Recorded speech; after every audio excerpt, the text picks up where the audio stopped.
Here I am again in Sydney, Australia. It's morning, 11 a.m. And then we have Alex in Chicago, which is 8 p.m. And then yes, Doug Perrine is in Kona. What a nice place to be. And it's about 3 p.m. So Doug has been an old friend of ours. In fact, many, many, many years. He's back in the early 90s. And I first got to meet Doug, I think it was at DEMA many years ago. And then we became friends. We've been diving. One of my favorite things about and remember of Doug is his book, Mystery of the Sea. Yes, this to me in 1998. And I read this book quite often whenever I want inspiration of the ocean. I don't understand. I go to Mysteries of the Sea. It's a great book. I'm not sure you can get it anymore, but I love it. And this one is even signed. Look at that. Oh. Signed copy. Fancy. All right. I like some people. Okay, so Doug, I'm going to do your bio so everyone knows about you. So hang tight. Okay, so here we go. Doug grew up far from the ocean in Dallas, Texas, but felt the sea calling him from an early age. After studying at the University of Hawaii, he worked as a lifeguard, teacher of English as a foreign language, marine biologist, and scuba instructor, living in a number of coastal and island nations. He returned to the USA and earned a master's degree in marine biology from the University of Miami. Only in his 30s did he find his true calling and take up the profession of nature photography. Doug is now widely regarded as one of the world's most foremost marine wildlife photographers. His photographs have been published in thousands of magazines, books, calendars, and other graphic products. He's the author of 7 books and numerous magazine articles on marine life. His images have been displayed at the Smithsonian Institute, the British Museum of Natural History, and numerous other prestigious institutions. He founded the stock photo library cpics.com and has served as a consultant for filming projects for the BBC, National Geographic, Discovery, Disney, and other companies. His photographs have won a number of awards, including the Grand Prize and the International Wildlife Photographer of the Year competition in 2004. Doug currently lives on the Kona coast of the island of Hawaii, only a short distance away from the deep blue waters of the Pacific that we are very jealous you can see from your window. So thank you. Now everyone knows a little bit about you, and we're really looking forward to seeing your photos. So thank you so much for joining us today, Doug. We appreciate you taking the time. Well, thank you, Alex, and hello, everybody, whoever's out there. I can't see you. I hope you can see me. Today, I'm just going to offer my own rebuttal of the British tabloid view of photography. I and many of my colleagues have had pictures published in features, and usually the weekend tabloid sections in the British press.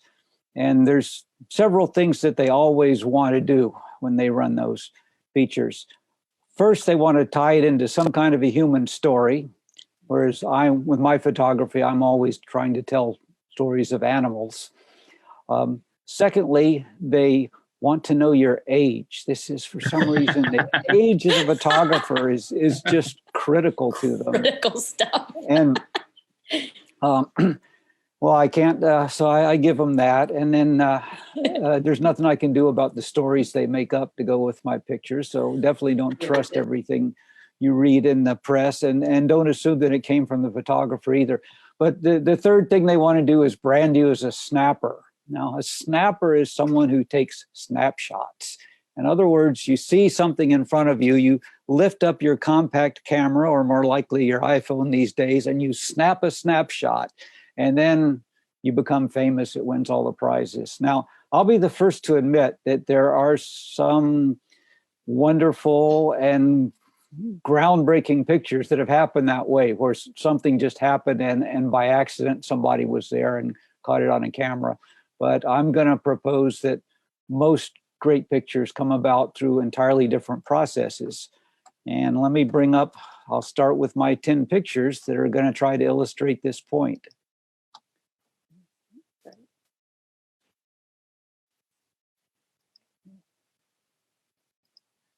Oops. Now, okay, we go.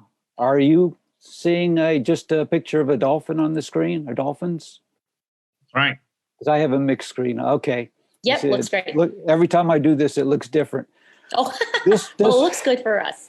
This was the first one of my pictures that won a big prize, and that was quite a while ago. So it may not seem that unusual now, but at the time, very few people had ever seen pictures of things reflected on the calm undersurface of the ocean. And when this picture won the prize and came out, it was most people that saw it couldn't figure out what was going on. Hopefully you're keyed into how things look in the ocean. You see that these are the live dolphins down here and these are the reflections at the top. But again, at the time, very few pictures like that had been seen. But I had, of course, seen those reflections while swimming with the dolphins. And I imagined this picture in my mind. So then I had to struggle with how to photograph it. This, of course, is back in the days of film. You only get to save anything that you can capture going into the lens onto the film at the moment you take the picture. Well, I was running trips, take other photographers and divers out to swim with the dolphins. And I quickly learned that I was not going to get this picture on one of those trips with a whole crowd of other people chasing the dolphins around. So I realized I was going to have to charter a boat for myself. And I found a small sailboat that was relatively affordable to charter. It's just run by one fellow and his wife. And for 3 years, I went out with them alone on their boat, waiting for the second condition I needed, which was a perfectly glass calm day, which does happen in the Bahamas where this was taken in the summertime, but definitely not every day, every week, or every month.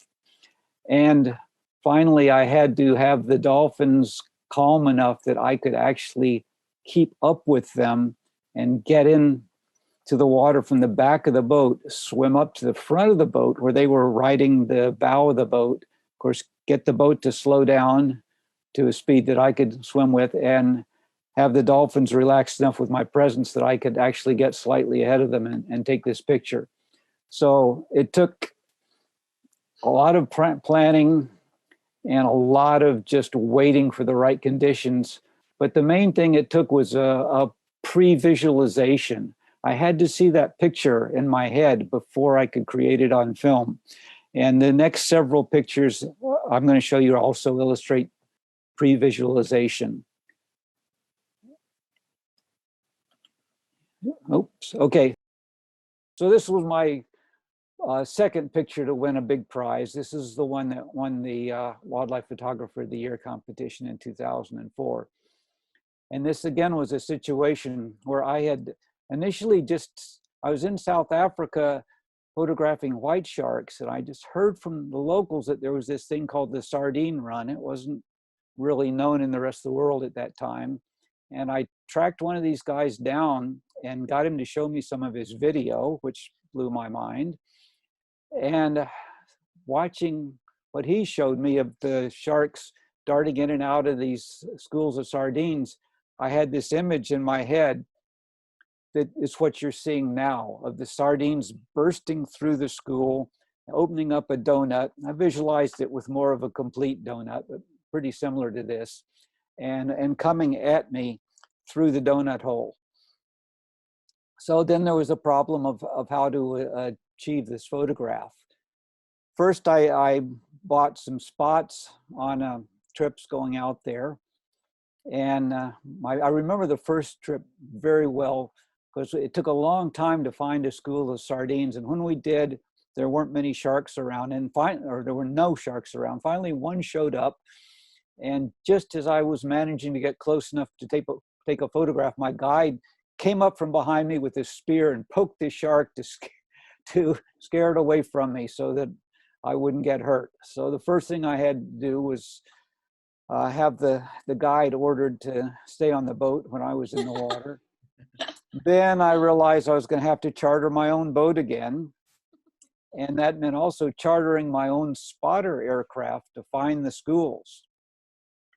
So the first year that I went, I did that for 2 weeks. The second year, I did it for 3 weeks. And the third year, I did it for 5 weeks. The third year was when I finally got the picture.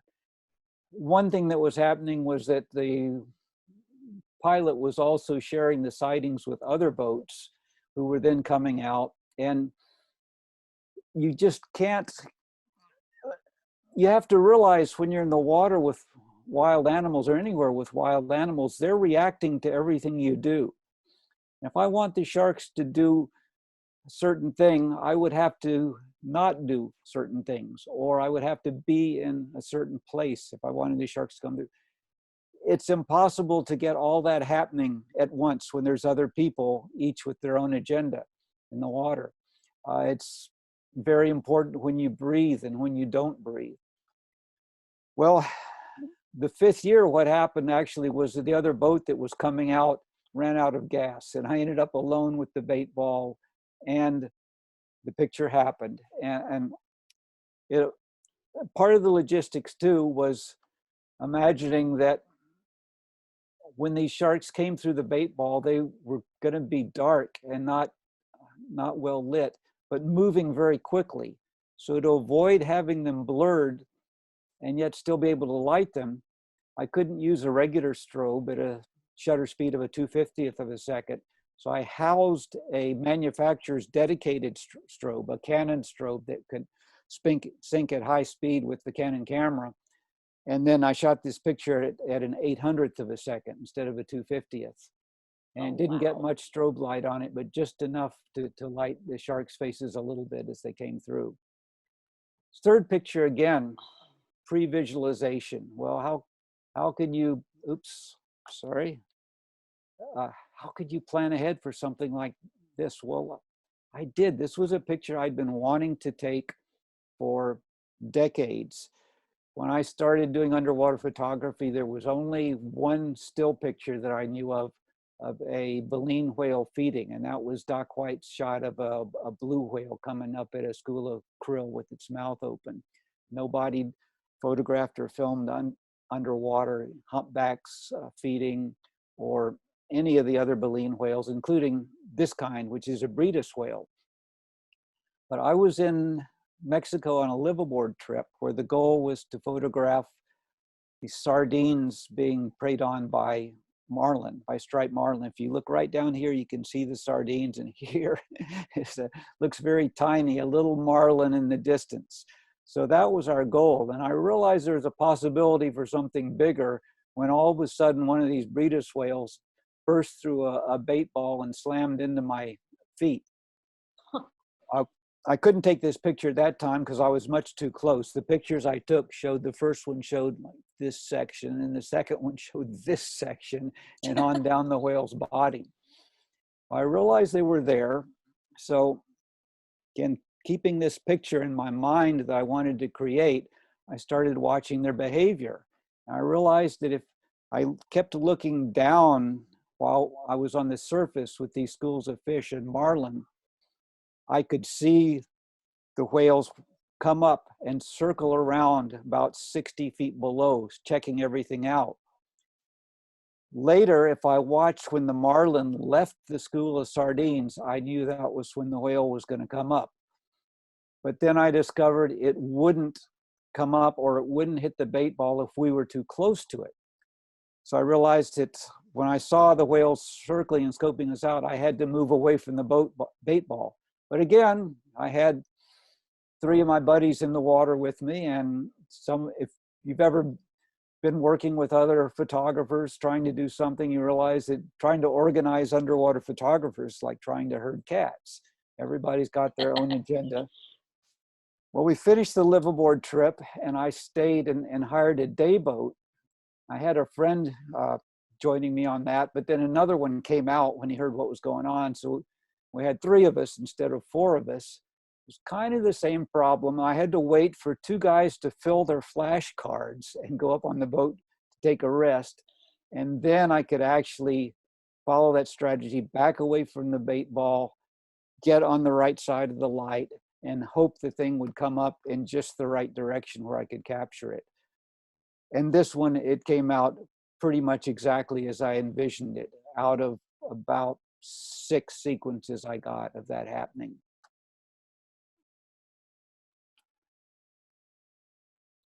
For this shot, I wanted to take a picture that would really illustrate the size and the strength of humpback whale's tail end.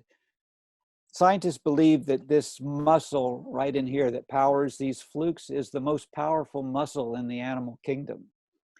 And yet, in most pictures, this whole part of the whale looks kind of tiny and not very consequential. So I wanted to show this thing towering above me as it came out of the water, because this part is actually, you know, a couple, 3 meters over my head. It's way up above me. It usually, when you're on a boat, you are standing on a pretty high deck, and when you take a picture like this of the tail slapping its flukes, the horizon's likely to be maybe right here, which ruins the picture because it's, you know, splits up the whale. You're really crouched low, you might get it about here. And where I wanted it was here, so that all of the whale would have sky in the background and not water in the background. As you can see, I didn't quite achieve what I envisioned. But for this one, I have a Boston whaler of my own that's very low in the water. So my deck is maybe 2 feet above the water, and the gunnel is about 3 feet. So if I lie on the deck and have my camera right on the gunnel, I'm about 1 meter above the water, and that's why I'm not quite getting the horizon where I want it. But it's low enough that there's some drama to the picture. So that's one maybe I'll still keep working on. But again, it's got to start with a vision, and then you try to realize that vision. Another one I wanted with humpback whales was something just showing the love between the mother and her calf, and the playful behaviors that go on when they're resting. In a quarter of a century working in Hawaii, so a lot of that time working with research organizations where we had permits to get in the water with the whales, I was never able to capture that for various reasons. It didn't really fit in with the research objectives, and most of the whales are not that used to having people in the water with them in Hawaii. So I realized I was going to have to go to Tonga, where I actually went there a couple times in the 90s and it didn't work out. But by the 21st century, a lot of the whales in Tonga had gotten very habituated to humans, and I thought I might have some whales that would just stay relaxed while I was there taking their picture. So I started, I got a gig guiding tours, whale swimming tours to Tonga, and I realized I was in the same situation there, where I wasn't going to really get what I wanted while I was working with a group of other people in the water and under the restraints imposed by our guides, who always wanted to approach the whale from behind and never pass the midpoint of the whale, so they would never get in front. And they would usually go to the down sun side of the whale, where the group is looking into the sun, which is the opposite of what I wanted. So I had to, again, charter a private boat. I chartered a 6-passenger sailboat for 3 people. And the first year I didn't get what I wanted. The second year I did the same thing again, except one of us had to cancel. So then it was just 2 of us, which was a very good situation. And we needed to, of course, get the whales very comfortable with us. We wanted to, another thing I was looking for was to find them in shallow water. So that took some searching to find a pair in shallow water. And then it took a couple of hours starting with just getting them used to the boat, and then them getting used to us being in the water, and finally to the point where they got so chill that we could go wherever we wanted, which meant I could swim around to the sunny side of the whales. So the sun is shining on them like a floodlight, and you can see their eyes and their faces, most importantly, the eyes. Now, the whales don't want you to be there. They want to be on that side, and they want you on the other side. Right now, the whales looking at me are looking into the sun and I'm a silhouette, and they can't really see what I'm doing. A lot of times they squint when they're looking into the sun or close their eyes. They're not now because they're, I think, curious about what I'm doing, but they're totally relaxed with me. So they're allowing me to be on that side, which is the threatening side. Normally, anything that might be dangerous, they want to have a good look at it. So the same as we want to have the sun behind our backs to look at them, they want to have the sun behind their backs to look at us. But they're allowing me to be on what would normally be the uncomfortable side of them and directly in front of them and really close, because this is shot with a fisheye lens. So I could, if I reached my arm out, I would just not quite touch them. But if they reached their arms out, their pectoral fins, they could really hurt me. So it was a lot scarier for me than for them. Anyway, that's something like 28 years after I envisioned that picture, I finally captured that. That one was, let me see, that's film, digital, I believe, digital. This is also digital. Oh. Now this is a picture that came to mind only after I first saw this phenomenon, which I'd never heard of before I saw it. Green turtles, like everything in the ocean, don't live in isolation. They have relationships with many different animals in the ocean and plants even. One of them is with this algae that grows on their shells and in the creases on their skin. And that doesn't help them. It reduces their hydrodynamic efficiency, slows them down, causes them to spend more energy swimming. So they have another relation with these herbivorous cleaner fish that come and swarm them at cleaning stations they go to and eat the algae off them, and everybody benefits. But when I saw this happening, it didn't look like this. Instead of a nice blue, clean background, I was photographing down onto a very cluttered, dark reef. The fish that were cleaning the turtle were mostly brown, black, and white fish, not colorful. And the sun was somewhere else entirely. So it was only when I took that first picture, I started thinking about, well, what could make a great picture of this subject? And I realized I needed yellowfish, a clean background with no reef in it, and preferably a sunball in the background. So now we're talking Tall order. 10 more years. First, I had to work my connections in the turtle research community and find out where there was a cleaning station where it was mostly yellowfish. Because believe it or not, you can choose cleaning stations to have brown fish, white fish with striped, or yellowfish on this island. But the yellowfish ones are very rare, hard to find. So I had to find that. Then I had to keep going there day after day after day until I got good visibility. And then out of those good visibility days, I had to keep trying and trying until I had a turtle that would circle around on the right side of me where I'd have the sun up above it and no reef behind it, where the turtle would be calm with me and the cleaner fish would be calm with me.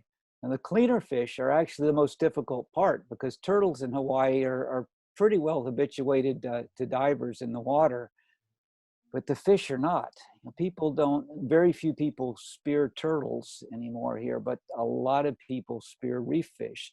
So it's not the turtles you're worried about, it's the fish. If you exhale at the wrong time or you get too close, you scare the fish away.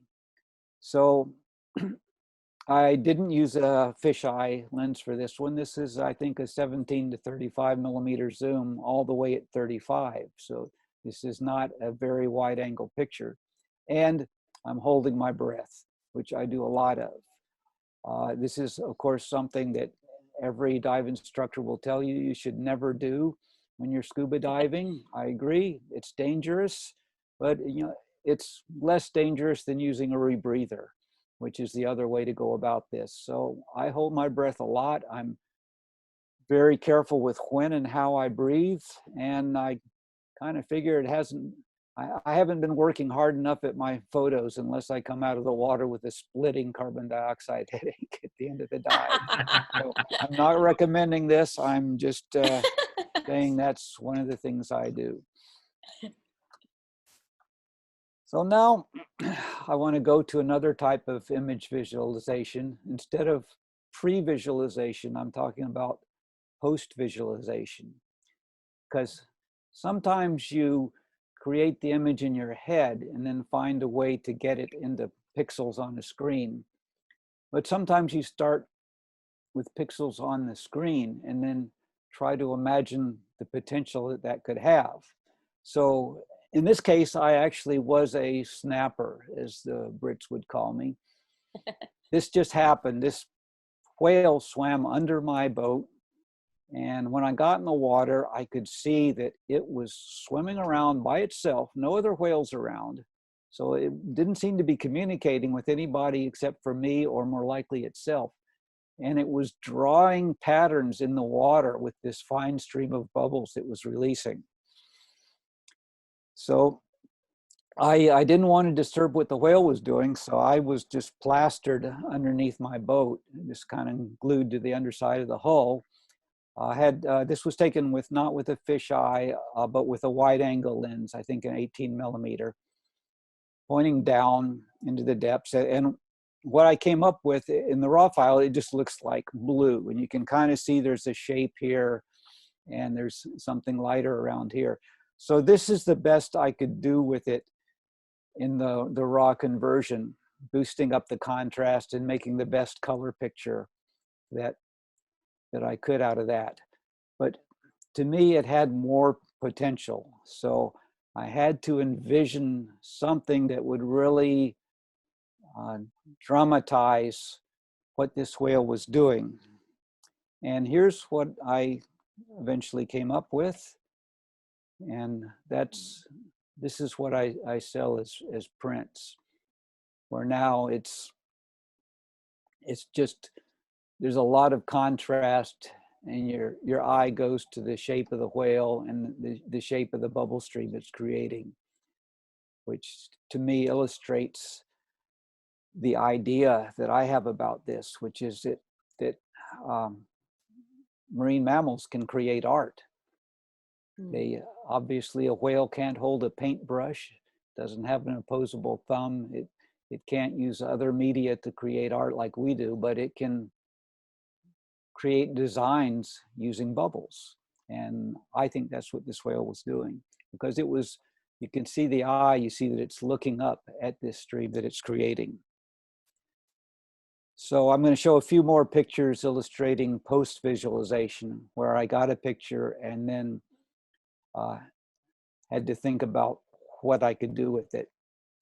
This is a scan from slide film back at the sardine run again. So this is back around 2002.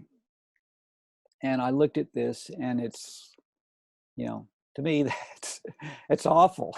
It's monotone. It's totally underexposed.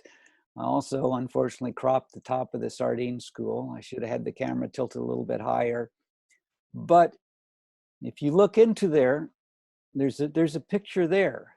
There's a graphic scene. So again, I wanted to boost the contrast way beyond what you can do with a color picture, because it falls apart and you get a lot of color noise in it when you really go out of bounds with the contrast. But with black and white, you can do that. And to me, this is something that grabs your eye and really captures the feeling of what I saw there. Now, this is one that was, in a way, both pre-visualized and post-visualized, because I had an idea of photographing a group of turtles in front of a flaming Hawaiian sunset. So day after day after day, I went to this little beach where turtles would haul out, and hoped that more than one would haul out and that we'd get a nice sunset. Of course, you have to go a long, long time to get all of those together. But on this particular evening, as you can see, the weather was horrible. It was completely dark and overcast. But these turtles came up and hauled out together. Now, they like to kind of nuzzle up against things for whatever reason when they come on the beach, and usually it's a rock. But if there's another turtle up there, they'll use the other turtle like a rock. That's all it is to them. But in our minds, it's romantic. So when I had found these two snuggling together, I thought, this could be a really romantic picture, but not with the dark clouds over them. So I want you to look at the background here for a second. That ridge of rocks there and the little house on the point and the palm trees. And then I'll show you the picture I got about a week later. Fabulous sunset, same rocks, same little house back there, and no turtles. So this is the point where I had to imagine what I could do. Actually, I already imagined that. That's why I went ahead and took the picture, even with no turtles there, is just imagine what that could be if I could combine those two pictures. And this is the one I sell as a print. I call it Honu Honeymoon. I sell a lot of these prints to tourists that come to Hawaii on honeymoon. So they love it. It's all full disclosure. I'm not one of these people with hard and fast ideas about, you can't manipulate a picture, you can't combine pictures. I believe there's a difference between documentary photography and art photography, and most of what I do, honestly, is documentary photography. It's a lot of snapping, as the Brits would call it, illustrating animal behaviors. But when I want to create some art that I think people will enjoy, I don't mind using photography the way people use a paintbrush, something, putting the elements together to create the vision that I have in my mind. And it comes with a piece of paper that tells exactly how I did it. And I don't remember if I've gotten, oh yeah, there's one more in here. This is the lava lake that we had up in Hawaii Volcanoes National Park until 2018. Mm-hmm. And the National Park Service had several volcano cams that were on the rim of this crater. You can kind of barely see the rim in the darkness there, pointing down, looking straight down at this lava lake and these abstract patterns where you have sections of lava that have crusted over on the top and are dark, and then the orange lines are the cracks between the floating blocks of partially hardened lava. So that looked totally abstract. But I wanted to get something that would show kind of the lake and its environment and give you a sense of place. Well, the first problem is getting there because it's completely off limits, of course, is that nobody was allowed to go in there for reasons that should have been obvious even to me. And they were, but I kind of ignored them. I took all the preparations possible. I got a lot of information from people that lived up there. And I hiked in from the side that the trade winds blow from with a serious respirator mask hanging around my face that I could pull up. If the wind switched, I could pull it over my face and have enough filtration capacity to get out of there. I had boots with sewed-on soles that wouldn't melt loose if I had to walk on hot lava. I had a helmet in case the lava was falling on me from above. And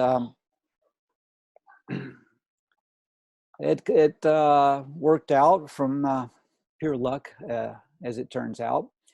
So I got on this side of the crater, took the picture, and I got out. And then the next day, part of this lava cliff that I was standing on collapsed into the crater. And when it did, it landed in the lake and set up a big splash of hot lava and set off some explosions that fired lava rocks and molten hot lava all over this area. That was when I really realized how stupid the thing was that I'd done, and then decided never to go back there. And I never did. So then I had pictures that I couldn't improve upon. Well, I had seen this beautiful starry sky when I was there, but it's not in the pictures for several reasons, because the stars would require a much longer exposure than these lava cracks, and especially this area where the lava is splashing around, which is quite bright. So they would look dark, but also because there's heat waves rising out of this lava lake that would, completely obscure anything back here. It's like oil and water. So you'd never be able to get a sharp picture of anything that was back here. So that's when this picture became art, not documentation. I had to assemble it. Now I'm creating something that's pretty much as I remember seeing it, the way my eye captured it, but it couldn't have been captured on film in one piece. So to get the stars, I went up to high up on Mauna Kea, which is the highest mountain in Hawaii. It's actually over 4,000 meters, where we have really clear air. That's why a lot of observatories are located up there. And took a bunch of pictures of the sky. And this picture of the Milky Way, I assembled out of 5 pictures. Then I took that assembled picture and then blended it in with the picture of the lava lake. And that's how I came up with this one that I call Pelly's Pond. I've got one more picture that I put in at Michael's request, but it has nothing to do with this story of pre-visualization and post-visualization. So let's open it up for questions, if there's any questions first, and then I'll talk about the other stuff. Okay. Yeah, so our first one on Zoom is coming from Renee. She goes, "Hi, Doug. For your humpback whale images, you used a fisheye lens. Is that still your preferred lens for humpbacks? Or do you like the Canon 16-35 and or 11-24 for whales?" Yes, I'm actually not shooting Canon anymore. I'm shooting mostly Nikon and Sony now. Okay. So I would say it depends on the situation, but probably most of the time for underwater with humpbacks, I choose a fisheye. I also like very much the one I used for this picture, which is the Nikon 18mm f2.8 lens. It's not available anymore. Right. But it's a great, sharp and fast prime wide angle. And if you can improve it by putting a filter on there made by CNC, which they, oh God, what is the name of that? They call it, I think, an internal conversion filter, an M77, if you're looking for a 77mm thread size. With the Sony, there's 2 lenses that I use. My preferred is the Canon 8-15mm lens at the 15mm end of it, which is a fisheye on a full frame sensor. That's sharper than any lens that Sony makes. And Sony doesn't actually make a fisheye. They just have a converter, fisheye converter for a 28mm lens. But that Canon lens is beautifully sharp, and there's 2 types of adapters you can use to match it to your Sony camera. The other one I use is the Sony 28mm f2 lens with a wide angle converter, not the fisheye converter, which has pretty crummy optics, but their wide angle converter is pretty sharp, almost corner to corner, and it's more or less equivalent to the Nikonos 15mm lens in the days of old, if anybody out there knows what I'm talking about anymore. Okay. Any more questions? Yeah. So we have a question. Have you always had this much patience for photography, or did you acquire that skill over decades? I'm kind of known for my impatience with humans, which seems to be balanced in some measure by my patience with animals in nature. I so much enjoy being out in nature and being out in nature by myself that I'm able to endure the hours and hours of boredom waiting for the right thing to happen. Although recently, I have to say, I've taken to bringing along an iPod or a phone and listening to podcasts if I'm just sitting somewhere for potentially many hours waiting for an animal to do something. Obviously, that doesn't work underwater. But yeah, I think very few some great pictures do come about by accident and just good luck. But most of them require lots and lots of patience. And repeated effort. You know, there's this saying you hear all the time that's often attributed to Einstein, that the definition of insanity is doing the same thing over and over and expecting a different result. To me, that's the definition of nature photography or wildlife photography. You try it again and again and again until you find the stupid one that's going to let you get right in front of it very close and take the picture before it swims away. Either the stupid one or the one that you've managed to tame by behaving in an unthreatening manner, or that's become habituated from seeing lots of divers, or whatever unusual circumstance is required, that something happens different. Because as we're learning more and more, every type of animal in the world does not consist of a bunch of individuals that all behave in the same way. They all have personalities, and each one is an individual. And there might be only 1 out of 1,000 that you can work with as a photographer. A lot of times we call those players.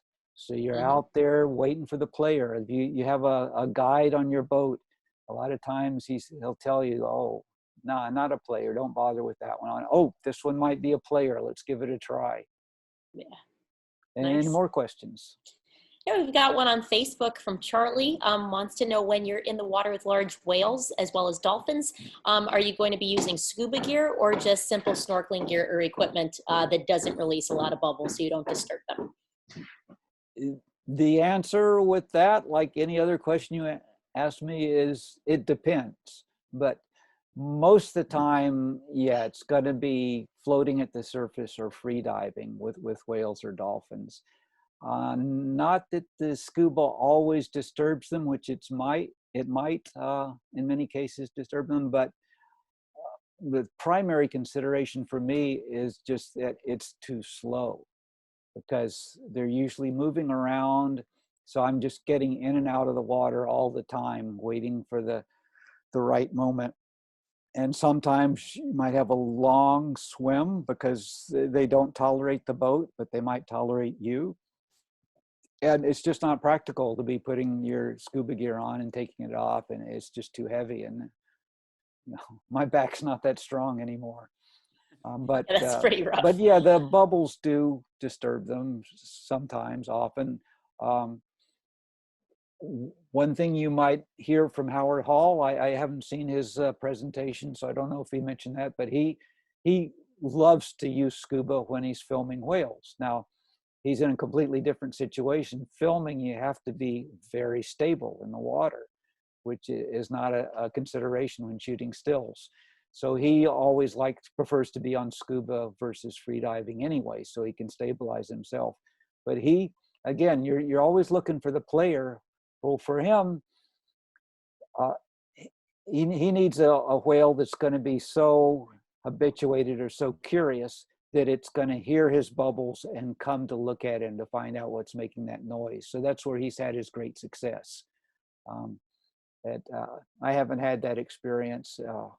For me, it doesn't work out that way. And in many places where it's legal to swim with whales, probably all of them actually, but places I know of, like Tonga, it's not legal to use scuba. So it's not even a possibility. Any more questions? Right. I think one last one, and that is, how did you finance all these fancy charter boats? Believe it or not, at one time, I could finance that all with picture sales. I was actually, using the proceeds from the pictures that got published last year to finance my trips this year. And it all made sense, because in the photo business situation at that time, you had the expectation of, once you created a really good picture, being able to sell that picture over and over again, or sell the rights to the picture, of course, not the picture, but being able to license those rights repeatedly for 20, 30 years or more. And it worked like that during the first part of my career. That picture of the sharks, I estimated that I spent $25,000 getting that picture. That was, of course, in 20th century currency. It's with inflation, that'd be a bigger bill now. But I actually earned it back and made a profit. Nowadays, I'm not doing that much of this, having a vision and whatever it takes to get the picture, because if I'm going to spend more than $100 on a picture, I probably won't make it back. And So this Very picture is different I say, in my opinion, one of the greatest underwater picture of all time. And when I first saw it back in 2004, 2005, I say, I want to make this picture. And then when you won the award in the Natural History Museum Wildlife Photography Award, I say, wow. And if anybody out there, so to speak, the holy grail of prize underwater photography or wildlife photography, that is the prize you have to yearn to win. There's only two photographers that I know, two underwater photographers that I know that won this awards, like the real holy grail. And it's something that you aspire to. That's the competition you want to win, and that's the award you want to win. And this is a very, very special picture. I should say it's a lot harder to win that competition now. There's 2 or 3 times as many entries as there were when I won the prize, and the level of competition is much higher. And thank you for the nice words about my photo, but as you know, there are a lot of great pictures of the sardine run now. Of course, there were none at that time, but now a lot of pictures by Michael Lau and others that are equally dramatic, not exactly like this picture, but Michael, you have that great shot of the Breedis whale bursting through the top of the sardine school. Looked like that one almost hit you coming through. And there's lots of pictures of sharks and bait balls, dolphins and bait balls, gannets and bait balls. Greg LaCour and many other people have been doing fabulous work out there. So it's actually been quite a while, as far as I know, since any of my sardine run pictures have been published. So that's, so I was lucky. I had maybe 10 to 15 years life out of these pictures, but as every year passed, the life of the pictures I took became shorter and shorter. And now it it'd probably be just a few months before, once it goes online, there's going to be 1,000 other photographers going out trying to take a picture like that and putting it up on the web where it's available to anybody who wants to use it, usually for free. So the world of professional underwater photography, or professional photography in general, and nature photography in particular, has really changed. It's I thought when I saw the profession dying that it was going to be the end of great nature photography, and actually I have to confess, it's been the opposite. There's more great nature photography out there now than there was when it was pretty much strictly a professional realm, because the cameras have gotten so much better and easier to use, and the learning curve has got so much shorter that there's many more people that have the skills to take great pictures. And a lot of those people are out there. Either, scientists didn't do photography when I started, and now all scientists pretty much are photographers. So they see things that nobody else has access to, and they take great pictures. If you check the Wapiti competition, any of the nature photography competitions, it's really shocking how many of those the winning pictures are taken by scientists. But there's a good reason for that. But not just scientists, but doctors, lawyers, anybody that can afford to travel and can afford to buy a camera. They're taking great pictures now, and it's all available online. So we're actually seeing more of spectacular views of nature than we ever did before. On the other hand, got to have a day job. That's true. Yeah, and you pay for the cameras, of course. Yes. Yeah. Yes. And I I will go ahead and show that picture that Yes, please. Michael requested. Yes, please do, because Done with I think that's it for and questions. change So the yeah. subject. So now we're going to my lifestyle. And let me Aha. move this out of the way so I can see my own concern. Yeah, this is Oh, look at drone's this. eye view of my house in suburban Kailua Kona, Hawaii. It's a pretty modest house by American standards, about 2,000 feet. Looking down here at the green part of the house, you can see my first contributions to lowering my carbon footprint. This is my lawn right here. When I bought the house, the lawn extended all the way around the back part of the house, but I put in trees. So these trees now, you can't really get an appreciation from the aerial view, but these have trunks that are much bigger than the trunk of my body. These are large trees. They are only as high as the top of my house because neighborhood regulations don't allow me to grow them any higher. And if they did get higher, they'd shade my solar panels. But these trees are all sequestering carbon. They're all being fertilized with the compost from a compost pile back here, which is where all my food waste goes to. So that's not going to a landfill where it gets converted into methane, which is a terrible greenhouse gas, but it's going to create organic fertilizers for my trees. Over here, this is actually a carport. So this is where my wife parks her car, and it's a green roof carport. So that's a passion fruit vine there. So that's great. The vine and all these trees and the other trees that you can't see out here, they're all producing food for me as well. And they're also air conditioning my house and purifying my air. But since Hawaii is a very warm place with high humidity, I did actually need to have a regular air conditioner that works on electricity. So to supply that electricity for our electric stove, for the computers, television, the lights, everything in the house, I decided to get solar panels. Before the solar panels, I got a solar water heater. That's what this is. This does not, there's no silicon in here. This is direct conversion of sun energy to heat, to warming the water. And then this is the water tank here, and you have a gravity feed into the house, so you don't need a pump. Then the next step was to get these 8 panels. It was kind of a proof of concept. That worked out so well that I got this additional group. So I have 32 225 watt panels up here.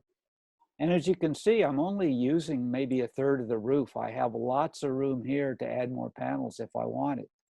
But these have been covering all the electric needs for my house and all the fuel for my car, because I drive an electric car.